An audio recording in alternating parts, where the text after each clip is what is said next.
Του πήρε τηλέφωνο για να ενδιαφερθεί για μένα.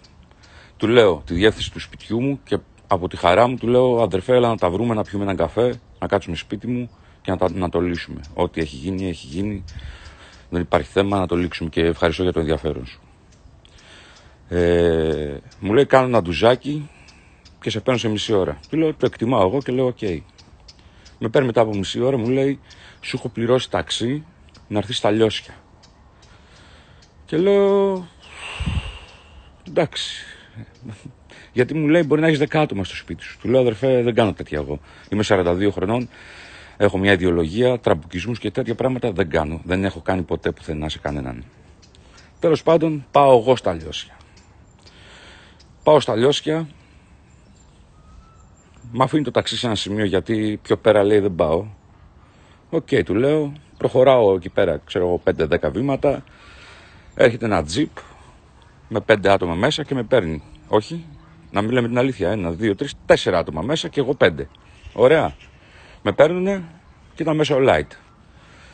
Του λέω: Light, αφού είπαμε ρε μαλάκα να πιούμε έναν καφέ μαζί. Αυτή γύρω τι παίζει, τι ρόλο, αυτή γύρω τι φάση. Τέλος πάντων, πήγα μόνος μου. Αν ήταν να πληρώσω μπράβους, δεν θα πήγαινα μόνος μου. Είναι οξύμορο αυτό και λογικό αυτό που λέω. Πήγα μόνος μου στα Λιώσια. Αυτοί οι άνθρωποι εκεί πέρα τραβούσαν βίντεο, με βάλαν να πω συγγνώμη. Έτσι ακριβώς έγινε.